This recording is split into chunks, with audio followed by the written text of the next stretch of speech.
O texto que nós colocamos em destaque foi: desejei muito comer convosco esta Páscoa antes que padeça. O Senhor Jesus Cristo, nosso amado Salvador, Ele veio a esta terra. Ele veio na plenitude dos tempos. Ele veio no tempo previsto por Deus, no tempo determinado por Deus. Ele veio dentro do momento de Deus. Embora Deus estivesse com o plano fechado, todo prontinho, desde a eternidade passada, mas Deus resolveu escolher cumprir este plano dentro do tempo humano, dentro do tempo nosso. Tempo nosso é o tempo que é medido, é o tempo que a gente consegue escalonar. O tempo de Deus não é o nosso, o tempo de Deus é um tempo que não existe tempo. Deus é o tempo, Ele é o eterno passado e Ele é o eterno futuro. Mas para nós, seres humanos, Deus instituiu o plano divino através dos séculos. E lá no Éden, Deus já instituiu essa grande missão. O Senhor disse: da mulher nascerá um que esmagará a cabeça da serpente, porque a serpente foi um instrumento que Satanás usou para levar o homem à queda, para levar a humanidade a sofrer esse grande baque que foi a ofensa contra Deus. Através do tempo, Deus vem cumprindo cada parte desse projeto. Se você observar em cada tempo histórico da humanidade, Deus mostrou um pouquinho do projeto. Deus apresentou um pouquinho do projeto. Deus apresentou um pedacinho do seu plano. E eu me lembro que quando Deus está tratando com Abraão, Deus faz uma prova forte a Abraão, e Abraão, quando vai levando o seu filho para executar o plano que Deus lhe havia determinado, o menino disse: meu pai, eu estou vendo a lenha, e eu estou vendo o fogo, eu estou vendo todas as partes do sacrifício, mas eu não estou vendo o cordeiro. Onde está o cordeiro? E Abraão tinha uma inspiração especial de Deus. Abraão sabia que Deus tinha um plano salvífico, que Deus tinha um plano redentor, que Deus tinha um projeto de libertar o homem das garras e das correntes do pecado. Mas Abraão não tinha a clareza nem a abrangência desse projeto. Abraão só sabia que sacrifício era para libertar do pecado. E Abraão disse para o seu filho: meu filho, Deus para si cordeiro proverá. Louvado seja Deus.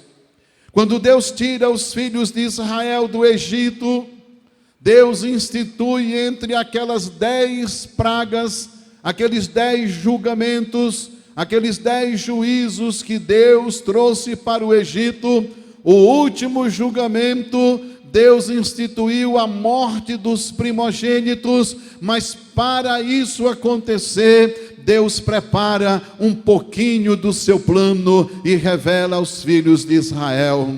Deus disse: eu vou instituir a Páscoa, e a Páscoa quer dizer passagem, quer dizer saída. Vocês irão sair da terra do Egito e da casa da servidão, mas eu preciso de um símbolo para esta Páscoa. Eu quero que a Páscoa seja uma refeição, e essa refeição será composta de carne de carneiro, será composta de pão sem fermento, o chamado pão asmo, e também será composta de ervas amargosas.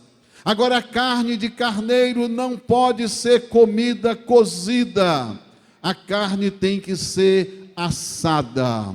Comer carne de carneiro assada é muito bom. O filezinho do carneiro assado é uma delícia, mas o rejeito do carneiro assado não é uma delícia tão apetitosa. Mas eles tinham que comer tudo do carneiro até o nascer do dia, e eles precisavam comer com pão sem fermento, e eles precisavam comer com ervas amargosas. Deus estava dizendo: eu vou tirar vocês do Egito. O Egito é um poço de contaminação. No Egito vocês adquiriram toda sorte de pecado, toda sorte de mazela, toda sorte de desobediência, mas eu quero vocês caminhando no deserto, um povo santo, um povo puro, um povo separado.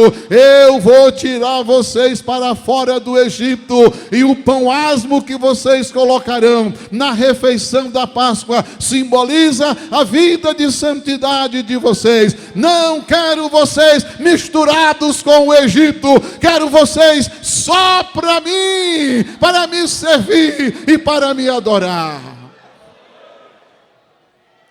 Mas eu também quero que vocês se lembrem que a caminhada pelo deserto, ela pode causar alguns momentos difíceis.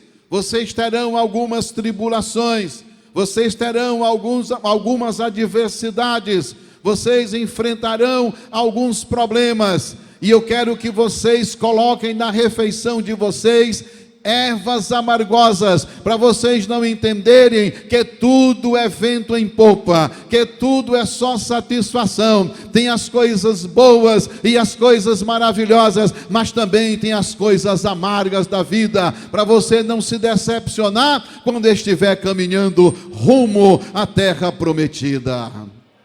E na refeição de vocês eu quero que vocês coloquem o cordeiro com 1 ano, o cordeiro sem mancha, o cordeiro sem defeito, o cordeiro limpinho, um cordeiro reservado, porque este cordeiro, ele é um símbolo do meu cordeiro, o cordeiro que está preparado por mim, o cordeiro que foi morto antes da fundação dos séculos, o cordeiro que na plenitude dos tempos ele haverá de aparecer, o cordeiro que não vai simplesmente cobrir pecados, mas o cordeiro que vai tirar o pecado da humanidade. Glória a Deus. Desejei muito comer convosco esta Páscoa antes que padeça. Aleluia. Nos dias em que Josué invade Jericó, o Senhor mandou que Moisés enviasse os espias, e os espiões visitaram a cidade e foram detectados, e o exército de Jericó ia prender aqueles espiões, mas eles foram abrigados na casa de uma mulher chamada Raabe, e a mulher os escondeu, e a guarda real chegou e não encontrou, e foi embora, e eles seguiram por outro caminho. E a mulher disse: eu quero uma coisa de vocês, eu preciso que vocês me guardem. Deus vai entregar tudo isso aqui na mão de vocês. A história de vocês aí com as nações vizinhas tem sido uma história extraordinária, e assim como Deus entregou as outras cidades, vai entregar a nossa. Mas eu quero que vocês se lembrem, eu preciso da ajuda de vocês. Vocês têm que salvar a minha família.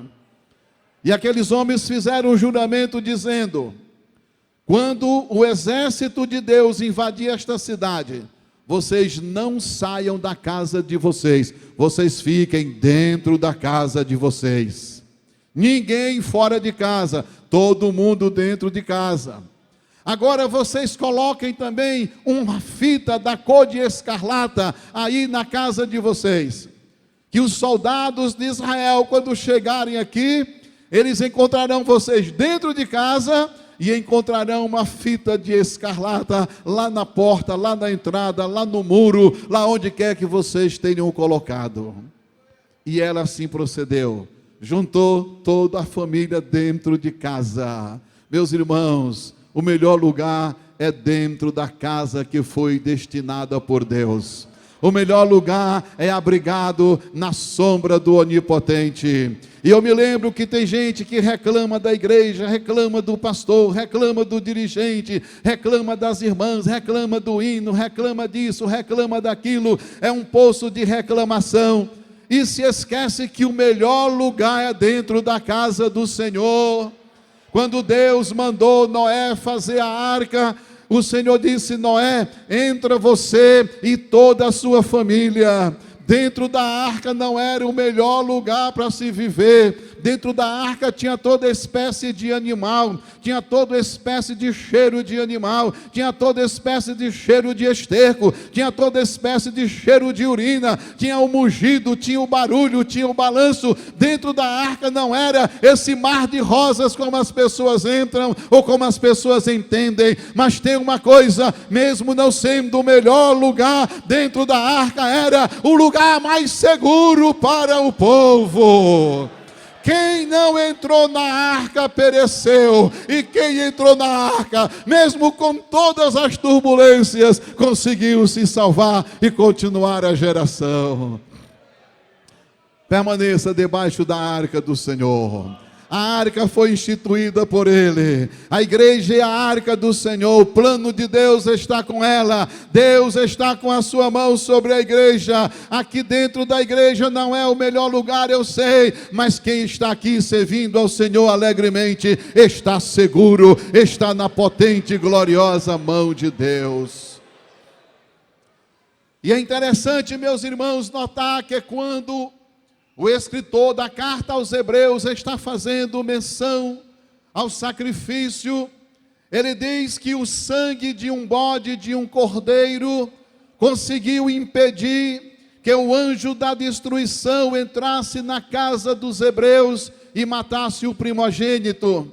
Porque lá no Egito, à meia-noite, o Senhor determinou e o anjo da morte foi de casa em casa. Na casa que não tinha sangue, ele entrou e matou o primogênito. Na casa que tinha sangue, ele não entrou e não houve morte do primogênito. Mas só tinha sangue na casa de quem estava celebrando a Páscoa, de quem estava cumprindo a determinação de Deus. Havia um defunto na casa de todo egípcio, havia luto, havia tristeza, havia dor, havia pranto, mas havia alegria e regozijo na casa de cada hebreu. Eles estavam comemorando a saída, iam sair daquela escravidão para a liberdade.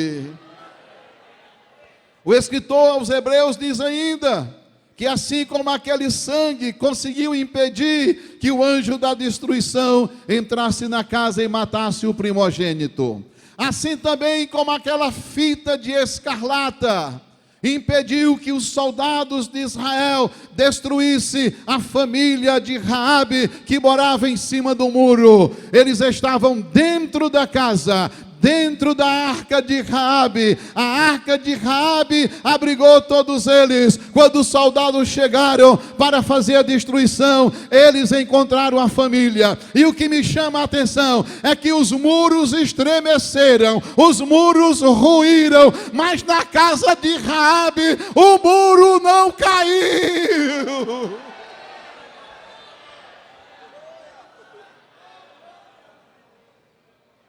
Se você estiver dentro da arca de Deus, o muro não cai para você. O muro não cai para você. O muro não cai para você. O muro não cai para você. Chegaram filhos de Israel e separaram a família. Eles estavam fazendo os despojos. Agora Jesus disse: desejei muito comer convosco esta Páscoa antes que pereça, ou antes que padeça. Jesus sabia a sua missão. Quando o anjo Gabriel visitou Maria e falou sobre o seu nascimento, quando ele visitou também José, o noivo de Maria, e falou sobre o nascimento de Jesus, ele disse: e este menino se chamará Jesus. E disse mais: porque ele salvará o seu povo do seu pecado. Aquele sangue do cordeiro instituído na Páscoa não tinha como salvar o pecado. Ele cobria o pecado, mas não salvava o pecador. A fita cor de escarlata, a fita vermelha, protegeu temporariamente a família de Raabe da destruição, da invasão na terra de Jericó. Mas nós precisávamos de algo mais consistente. Nós precisávamos do Cordeiro que foi morto antes da fundação dos séculos. Nós precisávamos do Cordeiro que foi profetizado por Abraão às encostas do Monte Moriá: meu filho, Deus para si Cordeiro proverá. Nós precisávamos do Cordeiro que foi descrito no capítulo 53 do livro de Isaías, que nós conhecemos como Messias sofredor. Nós precisávamos do Cordeiro que não tivesse mancha, que não tivesse mácula. Nós precisávamos de alguém que nascesse apenas da mulher, porque Deus havia dito: da mulher nascerá um que esmagará a cabeça da serpente. Jesus não nasceu da junção do homem com a mulher. Jesus nasceu unicamente da mulher, e a concepção de Jesus foi pelo Espírito Santo. O anjo disse: a virtude do Altíssimo pousará sobre ela, pelo que o ente que dela nascer será chamado Filho do Altíssimo. O apóstolo disse: porque já sabeis a graça de nosso Senhor Jesus Cristo, que sendo rico, por amor de vós se fez pobre, para que por sua pobreza enriquecesseis. Jesus sabia da sua missão. Jesus conhecia perfeitamente a sua missão. E cada dia do seu ministério ele caminhava para o fim da missão, para a execução da missão. E quando ele estava aqui com seus discípulos, celebrando a última Páscoa e instituindo a Santa Ceia, eu tenho a impressão que ele estava com o coração muito alegre e muito feliz. Ele estava vendo chegar o momento de satisfazer a vontade do Pai. Ele disse: a minha vida ninguém a tira de mim, pelo contrário, eu espontaneamente a dou. Essa missão eu recebi de meu Pai. E ele sabia que o desejo do Pai, a vontade do Pai, é que ele executasse a obra da salvação. E eu entendo que todo filho, quando chega no uso da razão, ele tem um desejo enorme de satisfazer os desejos e a vontade de seu pai. Ele se lembra o cuidado que a família teve, ele se lembra todos os percalços que a família enfrentou para conduzi-lo até aquele momento. E ele vê que o pai está começando a ir embora. Cada dia para ele é um dia que ascende, mas cada dia para o seu pai é um dia que descende. E ele começa a dizer: meu Deus, está chegando o tempo, já já eu posso perder o meu pai e não vou conseguir realizar plenamente a satisfação do seu coração. E Jesus vem cumprindo o seu ministério, curando, salvando, libertando, fazendo sinais e maravilhas. Mas Jesus sabia que estava se aproximando o momento de voltar para o Pai e voltar dizendo: Pai, aqui está, eu cumpri a missão. E quando ele está celebrando a última Páscoa e instituindo a ceia, o seu coração se alegra e ele diz: desejei muito comer convosco esta Páscoa antes que padeça. Daqui a pouco eu assumirei a condição de Cordeiro de Deus. Daqui a pouco eu assumirei a condição de perdoador de pecados. Daqui a pouco a minha vida será entregue pela vida da humanidade. Daqui a pouco eu estarei sendo sacrificado em favor do mundo, estarei cumprindo a missão de meu Pai, mas eu quero, antes deste momento, ter um momento de alegria com vocês, porque aquele cordeiro lá da Páscoa, que era pego num rebanho, aqui agora, aquele cordeiro sou eu. Eu estou celebrando a Páscoa, mas eu mesmo sou o Cordeiro. Eu estou celebrando a nossa comunhão, mas eu mesmo sou o objeto da comunhão. Eu estou falando desse Cordeiro que foi morto para essa Páscoa, mas daqui a 3 dias eu serei morto e eu serei a Páscoa de vocês. E o meu coração se alegra em eu poder ser o Salvador de vocês, em eu poder sofrer por vocês, em eu poder ser martirizado por vocês, em eu poder enfrentar o Calvário por vocês, em eu poder entregar a minha vida por vocês. Jesus não estava questionando quem merecia, quem não merecia, quem deveria ser beneficiado, quem não deveria. Ele estava dizendo: eu dou a minha vida por todos. Deus amou o mundo de tal maneira que deu o seu Filho unigênito, para que todo aquele que nele crê não pereça, mas tenha vida eterna. E o que me chama a atenção é que Jesus está vivendo um momento onde está se aproximando o seu Calvário, está se aproximando a sua dor, está se aproximando o seu sacrifício, está se aproximando o seu sofrimento, e ele, sabendo que logo mais irá ser sacrificado, ele está nos dias anteriores ao sacrifício, com a maior tranquilidade, e dizendo: desejei muito comer convosco esta Páscoa antes que padeça.